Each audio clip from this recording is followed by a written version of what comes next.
హిందువులు ఖురాన్ని నమ్మడు కాబట్టి కాఫిర్ అని చెప్తాడు. ఇప్పుడు ఆడలో విషబీజాన్ని మీరు నాటుతాడు. వాడు రేపు పొద్దున్న లేచిన తర్వాత వీడు కాఫిర్, వీడితో ఫ్రెండ్షిప్ చేయొద్దని ఉంది. 4వ సూరా 144 ఆయత్తులో. ఇది అవుట్ ఆఫ్ కాంటెక్స్ట్ ఇస్తున్నారు. అవుట్ ఆఫ్ కాంటెక్స్ట్ అసలు సూరా తెలీదు, ఆయత్ తెలీదు. అప్పటి నుంచి గంట సపటి నుంచి నన్ను సతాయిస్తున్నా. నేను సూరా చెప్తున్నప్పుడు మీకు బాధ అవుతుంది. అట్లా కాదండి, ఖురాన్ గురించే డిబేట్ చేస్తున్నా. ఇదేంటి, ఇది నిజమైన గ్రంథం అని నేనే చెప్తున్నా. ఫ్రెండ్షిప్ చేయొద్దు అని ఒక మాట చెప్తారు. 144 ఆయత్ చదవండి. 4వ సూరా 144 ప్లీజ్ సార్ మీరు చదవండి. తెలుగు రాదా? నేను చెబుతా ఉన్నాను. O you believe do not take friends disbelievers rather than believers, do not wish to give Allah a manifest proof against yourself. అచ్చా, ఇది ఏంటంటే కరెక్ట్. నేను చెప్పేది వినండి. మీరు ఎప్పుడైనా తెలుగులో చదివేయండి ఫస్ట్, తర్వాత మీరు చెప్పండి సార్. సార్ మీరు చదివేయండి. సరే చదవండి, చెప్తా. విశ్వసించిన ప్రజలారా, విశ్వాసులను కాదని అవిశ్వాసులను మీ మిత్రులుగా చేసుకోకండి. ఇప్పుడు దీని అర్థం చెప్పండి. నేను చెప్తున్నా, ఒక్క నిమిషం సార్. నేను చెప్తున్నా. విశ్వసించిన వారులారా అంటే ఎవరు సార్? వినండి సార్. ఇప్పుడు ఇది ఖురాన్ అనేది ఒకేసారి రాలేదు. ఇది బ్యాక్గ్రౌండ్ ఏంది? ఇది ఎప్పుడు నుజులే ఖురాన్ అంటారు. ఇది ఎప్పుడు వచ్చిందంటే వినండి సార్, వినండి సార్. మీరు చిన్న పిల్లలకి చెప్పేటప్పుడు ఇలాంటివి కొన్ని ప్రమాదకరంగా ఉన్నాయి.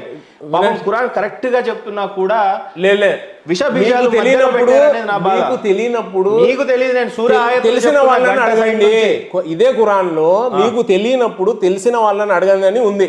ఇప్పుడు వినండి, ఇది ఎప్పుడు అవతరించిందంటే ఒక ప్రవక్త ముహమ్మద్ సల్లల్లాహు అలైహి వసల్లం గారు మక్కా మీద దాడి కోసం ప్లానింగ్ చేస్తుంటారు. అయితే యుద్ధ నీతిలో జరిగినటువంటి అయితే మాకు ఆల్రెడీ తెలుసు. ఆయన మక్కా నుంచి మదీనాకు పోయి మదీనా నుంచి రిటర్న్ వస్తున్నప్పుడు ఒక్కసారిగా చాలాసార్లు దాడి జరిగింది. ఆ నేపథ్యంలో ఆయన చాలాసార్లు చిత్రహింసలు పెడతారు, ఆయనకు డబ్బులు ఇచ్చి ప్రలోభ పెడతారు. ఇదేదో వేరే మతం, ఇదేదో వేరే దేవుడు, నువ్వు డబ్బులు ఇచ్చి లొంగిపో, నీకు ఒక రాజ్యం ఇస్తా, నీకు డబ్బులు ఇస్తానని ఆయన లొంగడు. మాకు కూడా చాలా బాగా తెలుసు దాని గురించి. నేను చెప్పిన సూరా ఆయతులు కాఫిర్లు ఎవరు కాదు అనేది స్పష్టంగా మీకు తెలియకపోతే చాలా బాధాకరమైన. ఇప్పుడు లేదు, ఇప్పుడు నేను 2 నిమిషాల్లో సూరా ఆయతులు ఇస్తా. గంట టైం ఇచ్చాను మీకు. 50 ఓవర్లు వేసినా 1 రన్ కొట్టిరు మీరు. సరే, మీరు అనుకుంటే ఇప్పుడు 400 కొట్టిరు. నాకాలు నేను మొక్కుంటే ఏం కాదు కదండి. నాకాలు నేను మొక్కుంటే ఎవరు వేరే వాళ్ళు చెప్పాలా? అట్లా కాదు కదా. నేను 2వ సూరా 34వ ఆయత్ లేదా ఫస్ట్ మీరు 57వ సూరా ఆయత్ సార్ మీరు ఆలోచించాలి. కూడా కాఫిర్లు అని అంటారు. ఫిఫ్త్ క్వశ్చన్ ఉంది చూడండి. ఫోర్త్ క్వశ్చన్ ఉంది కదా, నువ్వు ఎంత జ్ఞానం గ్రహించావు? నేను బోధిస్తుంది ఖురాన్నే, మీరు అది గ్రహించలేదు. ఇంపార్టెంట్. నేను బోధిస్తున్నటువంటి ఖురాను చాలా మంచిగానే బోధిస్తున్నా, అందరం ఒకటే అనే బోధిస్తుంది కాబట్టి చెప్తున్నా. మీరు మీరు అవుట్ ఆఫ్ కాంటెక్స్ట్ చదివితే అస్సలు లేదు. నేను సూరా ఆయత్ చెప్తున్నా, ఆయనకు అర్థం అవుతా ఉంది, మీరు యాక్సెప్ట్ చేయండి. అవతరించిన టైం చూడండి, ఎప్పుడు అవతరించింది, ఎందుకు అవతరించింది అని మీరు చూడాలా. చాలా బాగా చదివాను సార్. ఇప్పుడు నేను విరాట్ కోహ్లీ అయిపోయి మీరేం మొహమ్మద్ కైఫ్ అయిపోయినా తప్పేం లేదు. భారతదేశం గెలవాలి. ఎండ్ ఆఫ్ ద డే మనం ఇద్దరం కొట్టాల్సింది ఒకటే స్కోరు, ఒకటే చోటు చావాలి, ఒకే చోటుకి చేరాలి. ఆఖరిగా మీకో స్వర్గం నాకో స్వర్గం రాయలేదు, మీకు నాకు ఒకటే స్వర్గం రాస్తుంది. అందుకే నేను విశ్వసిస్తున్నాను. దయచేసి నేను రిఫరెన్స్ ఇచ్చినప్పుడు మీరు తొందరపడదు. రిఫరెన్స్ కాదు, మీకు 50 నిమిషాలు ఇచ్చా, మీరు ఒక్క సూరా ఒక ఆయత్ చెప్పలేదు. దయచేసి వెయిట్ చేయండి ప్లీజ్. ఏం చెప్పాలి అన్ని చెప్పాం మీకు. మీరు 57 సూరా 57 కదా, 20వ ఆయత్, 20 ఆయత్. ఈ లౌకిక జీవితం ఒక ఆట, ఒక వినోదం, బాహ్యపటాటం, పరస్పరం ప్రగల్భాలు పలకడం, సంపద సంతానాల విషయంలో ఒకరిపై ఒకరు ఆధిక్యం పొందడానికి ప్రయత్నించడం తప్ప మరేమీ కాదు. దాని దృష్టాంతం ఇలా ఉంది. ఒక వర్షం కురిసింది. అప్పుడు దానివల్ల మొలకెత్తి పెరిగిన చెట్లు చేమలు చూసి రైతులు సంబరపడ్డారు. తరువాత అవే పండుతాయి. ఆ తరువాత అవి పసుపచ్చగా మారిపోవడాన్ని నువ్వు చూస్తావు. ఆపై అవి ఎండిపోయి పుట్టుగా మారిపోతాయి. ఇది లైఫ్ సైకిల్ ని ఎక్స్ప్లెయిన్ చేశారు. ఫార్మర్స్ ఎందుకు కాఫీర్లు అయ్యారంటే విత్తనాన్ని దాస్తాడు కాబట్టి. ఇంకో మీనింగ్ అండి అది. ఇందాక అన్నారు ఇంకో మీనింగ్ అండి. ఒక్క నిమిషం. మీరు ఫార్మర్స్ ని కాఫీర్లు అన్నారు, కానీ అరబ్బీలో చెప్పండి. అరబ్బీలో ఉన్నాయండి. సేమ్ అరబ్బీలో అండి బాబు. 20 అరబిక్లో చదవండి అదే వర్స్. సౌదీ అరేబియాకి వెళ్ళి కాఫీర్ ఎవరు అంటే వాళ్ళు తీసుకొని వెళ్ళి మా ఫార్మర్ చూపిస్తారు వాళ్ళు. అది నేను చెప్తున్నా. మీనింగ్స్ చాలా ఉంటాయి. కాఫీర్ అంటే తిరస్కరించిన వాడు. ఇప్పుడు ఫార్మర్ ఎందుకు అయ్యాడు అంటున్నా, కడుపులు నింపే తిరస్కరించేవాడే. ఇప్పుడు మీ దగ్గర సందేశం రాకపోయినా మీ బాధ్యత మీరు తెలుసుకోవాల్సిందే. అది సార్, చిన్న ఫోన్ కొంటే 10 రకాల రివ్యూస్ చూస్తావు. ఒక బండి తీసుకోవాలంటే 10 మందిని అడుగుతావు. ఏ రిలీజన్ ఫాలో అవుతున్నావో దాంట్లో ఏముందో నువ్వు తెలుసుకోవా?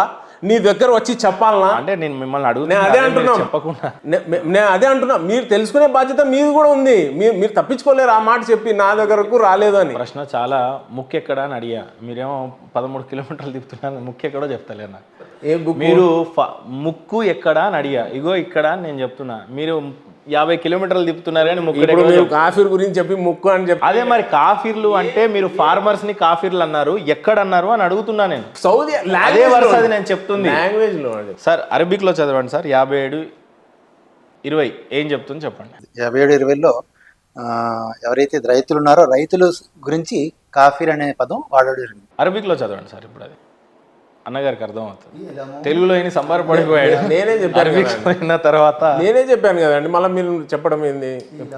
గట్టిగా చదవండి సార్ దయచేసి. ఈలము అన్నమల్ హయాతు దునియా, తెలుసుకోండి. ఈలము అంటే తెలుసుకోండి, హయాతు దునియా అంటే ప్రాపంచిక జీవితం గురించి.